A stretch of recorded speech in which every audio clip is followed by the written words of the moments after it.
Hey everybody, Nick here, and today I got a review for you of this little guy. This is the Tactile Turn Gist, and this specific model is in titanium as well as some Damasteel upgrades. You can see Damasteel Damascus pattern welded steel at the tip here, as well as on the grip of the barrel down here. So you can see this pattern there. It's not just printed on, that's a part of the metal itself. So it's a very interesting pen, and I want to thank very much my buddy Robo Jim for sending this guy along and give me a chance to check it out. Very, very interesting pen, so thanks. Next thing, size comparison. Right here it is against a kind of classic, boring, big stick click kind of pen. Right here it is against the Kaweco Lilliput, which is my very favorite fountain pen for regular carry. Here it is against a Pilot G2 pen. This is my channel, so the Spyderco Delica pocket knife. See, it's not a very large sort of thing, and yeah, I think that should do it for size comparison for the moment. Then finally, just to note, this was a Kickstarter pen. There were many configurations available then. At the moment on the website, the only thing that's available is the polycarbonate version, which you should probably not buy. Keep an eye out for my review of that little guy. But this guy is, hopefully will become available again in the future. But anyways, there you go. Let's go ahead and jump into the good, the great, the bad, and the ugly of this very interesting little pen here. Okay, so on the good side, first off, I gotta say, I love the Damasteel Damascus style accents. What you have here, if we take a close look here, is there are two metals that have been merged together, basically, in a very beautiful way by the company Damasteel. But it's pattern welding, and then you etch them such that one metal becomes darker than the other. And they've done that both on the cap here, which you can see, as well as on the barrel itself. You can see the different shade of the different metals there, and actually it is the same pattern on the cap and the barrel. It's just hard to see that. If you turn it vertically, you can see the little dots. They're just being sliced through in this direction on that. And look, the Damascus steel kind of thing, it's really common in the pocket knife world. This little guy is the Millet Knives Torrent with a Damasteel blade, a different pattern obviously, but still I love seeing that in the pen world because it is a very nice subtle little touch, but it looks really, really great. So that's awesome. Next thing, this guy has a titanium nib. One thing that's worth noting, though, is that unfortunately for the review, fortunately for the pen, this nib has been tuned by a master. And in fact, once I get the ink flow started, because I haven't written with it in a few days, this is very, very nice to write with. It is a very wet pen, and it's beautiful, and the titanium actually does add something. It's a little softer than your general steel nibs. And so I like the titanium nib very, very much. I think it works really well, and especially now that it's been tuned such that it, gets rid of the issues that a lot of these come with out of the box. The titanium is a nice thing. Next thing, I like the fact that this feels great in my hand. As I'm using it, particularly using it unposted, the weight on it feels just right. It's got enough weight to want to stay in my hand, but not so much that it feels any fatiguing. The balance is great. The size of the nib, the overall shape in this guy, in my hand, this is spectacular. This feels great unposted. And in fact, the overall, the proportions of the pen, both with and without the cap, feel great. I mean, you look down at this guy, and it is just a beautiful thing. And frankly, I like the design a lot. It's a very simple design in that it's just sort of two cones inserted in, but it looks great, and the proportions are great too. The texturing is the next thing I want to highlight here. You can see, hopefully, here I'll zoom in a little bit, you can see that the entire barrel of this is coated with very, very fine machining. It's been kind of spiraled the entire way, and look, it's great. Both because it offers you a fair amount of texture, a fair amount of gription on this guy, but it also gives it a very unique and very beautiful look. Compared to just a general stainless finishing, this, although it's just as reflective, has a lot of, I don't know, it just has a lot more visual interest, and in the hand, it feels pretty great. So I like that very much. Then finally, I like the clip very much. As a utilitarian clip, this clips beautifully. It fits well into the pen. It's a great solid clip. I probably would have preferred to see it in a raw titanium or something, but you know what? It's a good clip. So to me, at least, all of that is the good. It's got a very nice clip, great texturing on it. The proportions are great. It's a beautiful pen overall. The unposted weight and balance is spectacular. Not Damascus, your titanium nib is a nice thing, and it feels a little softer than steel, especially, and it's great, especially once it's tuned. And then the little Damascus accents on this are a spectacular thing. Let's talk about what's great here.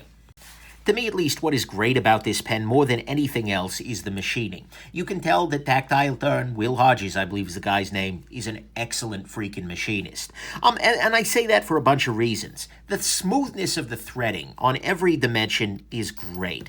This unscrews just beautifully, and it feels great in the hand while doing it. The fact that you get this nice square threading here is pretty spectacular too, which makes it very, very nice in the hand. You have the threading, and your thumb can be on the threading without even caring. I mean, you can run your fingers across this, and it feels not terribly different from the rest. Unlike if you have sharp threading there, that's an ugly little issue, and everything just screws together beautifully. It seals up nicely. This is just beautifully machined. And then add in this shaft texturing, the end piece here. This is a masterwork of machining, turning a beautiful design into a beautifully made object, and that's, to me, absolutely great. This is a beautifully made little metal pen here, and this is what you can get when you get a really great machinist making pens. So, to me, at least, that's what's great. Let's talk about the bad. Okay, so on the bad side, first off, unfortunately, this company, as are a lot of companies, especially ones that aren't just making pens, they use Bock nibs. And look, Bock is a German company that makes fountain pen nibs. But the thing is, they make very inconsistent fountain pen nibs. You can get a great nib out of the box from Bock, but you can also get something pretty terrible that's been over-polished, so the ink is down, so you have to use a lot of pressure. This guy is a master-tuned Bock nib, and it is great. It writes just as well as any pen I've ever used. This guy is the same exact kind of nib from Bock, but it's not tuned, and it's not a great writer. It's okay, but it doesn't give you the true joy of a fountain pen. And so every time I see a new pen come out with a Bock nib, it's just like, oh, that's a shame, because every time you buy it, you're rolling the dice. You can always send it off to somebody to get it reground and tuned and whatnot, such that it will be an incredible writer, but it's not happening that way out of the box. And so I don't like seeing as many people using these relatively crappy nibs. Some people are going to disagree, but there may be better options out there to try. But that's beside the point. If you're willing to deal with some variants, then you can do okay. Next thing, the balance on this guy is great, absolutely, when it is not posted, when the cap is off. But if you put that cap on there, say you're walking down the hallway and don't have someplace to sit the pen, both the cap is relatively insecure. It's not going to stay on there. And then the balance on this guy becomes very, very back heavy. It's okay. It's not the end of any world, but if this is a pen that you intend to use writing posted, don't buy this pen. This is not designed to do that whatsoever. So this is not a posted pen. The balance goes to heck, and it doesn't stay on there very securely anyways. Next thing, and this is one of few really well, actually, there are two missing details here. The first off is, if we take a look at this, you can see that, hold on now, the Tactile Turn logo here is not actually exactly centered in the thing. Look, you are a precision machinist. That is your thing, precision. This is not precision. Am I nitpicking? Yes. Oh my God, yes, am I nitpicking? But the thing is, they need to do better than that. That's not something that I find super impressive. And especially on the higher end, we're paying you to get things really, really right, and that ain't. So it's a little detail, but it's a detail that bugs me. Another one of them is this right here. You can see that the end cap here actually sticks out farther on every dimension than the cap underneath it. So it looks like it's wearing a little hat rather than just having a smooth end cap that turns into, so I mean, it's like the little hats Dumbledore wears in Harry Potter. Like, no, I don't, so again, this is a little missing precision issue, but those are the kinds of issues that I don't feel like you should be having at this kind of a price point. Next thing, the clip on this guy, I already mentioned this briefly, but this is using a black clip here. I'll zoom back out. And the problem with a black clip, although it looks fine and is very subtle, is that this will scratch up over time. As you're using this guy, you will get scratches on it, and then this clip will look worse and worse and worse and worse. I would have preferred, I think, had they used an actual titanium clip. Had they just done something, you know, a natural finish on that. This is steel, but still. I think it would have matched the pen better, and it would hold up a little bit better in the long term. And so, to me at least, that's what's bad about this guy, is that I don't love the black clip. The end cap doesn't match, and this is not centered, which is not great either. The balance is very poor when posted, and it's using nibs from a company that is very inconsistent. Let's talk about what's ugly here. Okay, to me, what is ugly about this pen is the price comparison. I want to be clear about this. I'm not saying that the price is terribly ugly. I mean, it's expensive. This guy on Kickstarter, I haven't been able to find the price for this particular model elsewhere, was $250. That's a bunch of freaking cash. The thing is, though, I don't know that it's out of line. $250 for something that is nicely hand machined in the U.S. by one guy, uses Damasteel, which is not an inexpensive material, as well as a titanium nib and whatnot. That could well be a very fair price for what he has into making these. The problem comes when you compare it against some of your other options. That is $100 more than a Lamy 2000. And a Lamy 2000 is an incredible writing pen. It is a pen that writes as well as anything in the world. Well, maybe some fountain pen geeks would disagree, but it's not far off. And this is no Lamy 2000 in terms of writing.